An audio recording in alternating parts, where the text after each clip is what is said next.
Oi pessoal, começando mais um programa Nós Universo na sua versão boletim. E como não poderia deixar de ser, hoje, quinta-feira, dia 22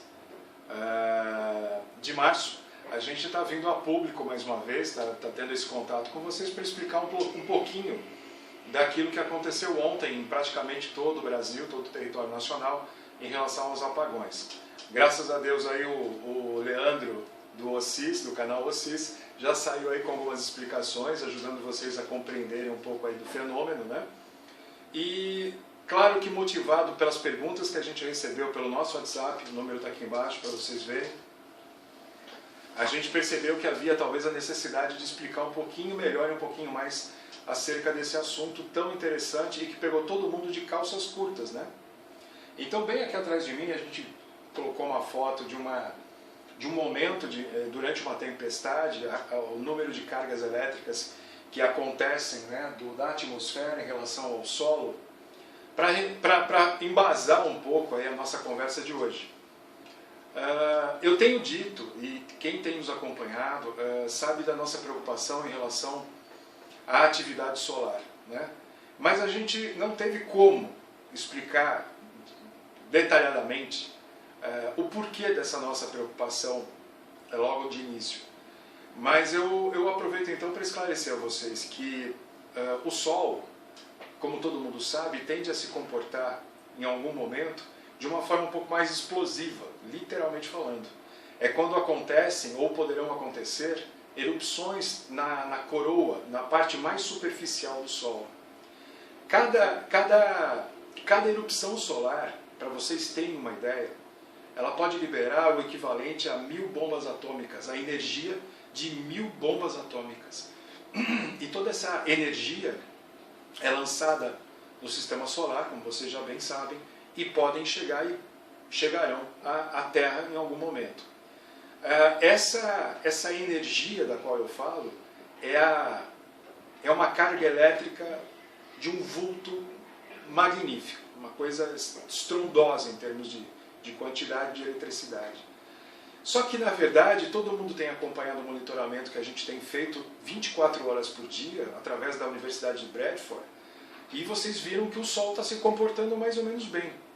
O que vocês não sabem, e isso a gente, obviamente, reteve um pouco, porque não adiantava difundir essa informação sem a devida explicação, é que ventos solares assolam a nossa atmosfera o tempo todo. O tempo todo. O vento solar, na verdade, ele só difere de uma erupção e daquela quantidade de eletricidade que vai para o espaço em relação à densidade e à quantidade de eletricidade. Velocidade também conta, mas isso não é tão importante. Mas a quantidade de eletricidade e a densidade desse plasma que é lançado.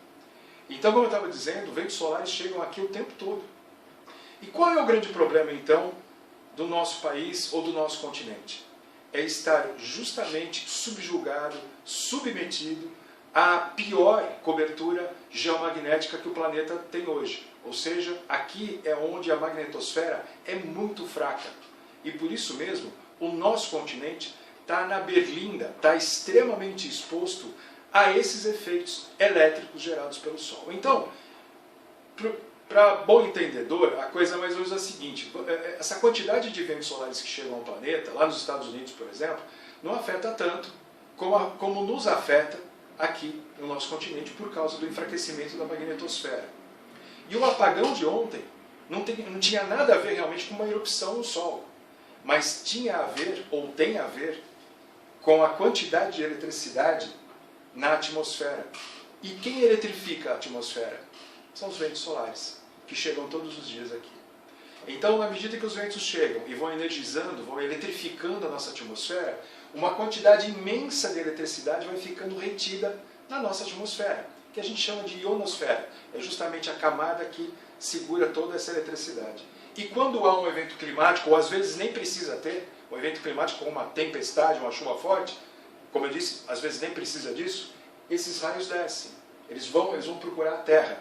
No caso das estações que fazem a distribuição da energia elétrica pelo nosso país, elas são bobinas elétricas, transformadores, funcionando gerando campos que atraem esse tipo de fenômeno aqui. Então, não está descartada, e na nossa opinião, 99% de certeza, de que descargas como estas aqui, atingiram a uma estação de distribuição de energia. Quando ela foi atingida, eu não sei se vocês sabem, mas todas as estações dispõem de dispositivos de segurança. E quando alguma coisa atinge a estação, ela desarma. Ela é como se ela tivesse um grande disjuntor. Ela acaba desarmando. E quando ela desarmou, ela sobrecarregou as outras linhas. Porque a demanda de energia elétrica ficou mais pesada nas linhas que ficaram remanescentes. E justamente essas também têm seus dispositivos de proteção, e quando sentiram a sobrecarga, elas foram desligando sistematicamente uma após a outra. Por isso que vários estados ficaram, inclusive na região sudeste, ficaram sem energia elétrica. O grande motivo que provavelmente o governo não vai falar é esse aqui. É essa quantidade de eletricidade no ar que derrubou uma das subestações que distribui energia para todo o território nacional. E por que o governo não vai falar? Porque o nosso país, pessoal, tem um grande problema. Além daqueles que todos conhecem, corrupção, má gestão, esse tipo de coisa, existe também uma outra questão que permeia até a ciência aqui no Brasil. Os nossos melhores cientistas, as melhores cabeças estão no INPE. Mas o INPE não tem um diálogo aberto no que diz respeito, por exemplo, ao fluxo de informações do INPE para o Ministério das Energias, por exemplo. Né? E isso faz com que o Ministério navegue às cegas. Né? Não saiba exatamente como se proteger, como se defender, não sabe exatamente qual é o potencial disso aqui em nosso território. O fenômeno magnetosfera é uma coisa estudada pelo pessoal lá fora, não é do pessoal aqui dentro. São raros os profissionais que se dedicam a isso, raríssimos. Então, fica aí a nossa indignação como cidadãos, independente de qualquer coisa, com relação ao descaso do que pode realmente acontecer ao nosso modo de vida aqui na América do Sul, se a gente não começasse a atentar a esse tipo de coisa. Então, qual é o meu objetivo? Luiz Roberto aqui falando agora, qual é o meu objetivo de vir até vocês hoje, nessa quinta-feira? É só explicar isso aqui? Não. É dar minha palavra como profissional que isso aqui é viável, que isso pode realmente ter acontecido, mas eu acredito que essa informação não vai ser disponibilizada ao público, ao grande público. Então eu estou contando para vocês. E em segundo lugar, eu sei que vocês que me ouvem nesse momento também são cidadãos tão preocupados quanto nós aqui, e vocês talvez possam, dentro das suas possibilidades, dentro do seu círculo de amizade, dentro do seu círculo profissional, difundir a necessidade, questionar os seus amigos e colocar a necessidade de que a gente precisa pressionar o governo de alguma maneira a interagir mais com os seus centros de inteligência, com os seus centros de pesquisa, para poder conhecer mais sobre isso aqui. Sob pena da gente ficar exposto a um apagão terrível, entre outras coisas, que numa hora de grande necessidade, um hospital apagado, fica difícil, uma cirurgia interrompida por falta de energia elétrica. A saúde no país já é um caos. Você imagina então se de repente os profissionais ali estão operando e são surpreendidos com um apagão, como deve ter acontecido. Então eu peço realmente que vocês pensem muito a respeito. Eu estou à disposição, eu e Renato estamos à disposição sempre. Eu sei que é difícil, o nosso WhatsApp recebe quantidades absurdas de mensagens, a gente vai respondendo aos poucos. A gente tem também que disponibilizar um tempo para monitorar, para estudar. Né? A gente tem as responsabilidades como profissional também, não dá, a gente atende pessoas, é muito complicado.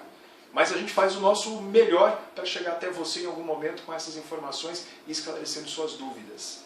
Tá bom? Então, olha, fica aí o nosso alerta mais uma vez. O Sol continua sendo observado, porque é claro, diante deste quadro aqui, com a atmosfera carregada de eletricidade, uma erupção solar seria meio que fatal às coisas, ao nosso modo de vida aqui na América do Sul.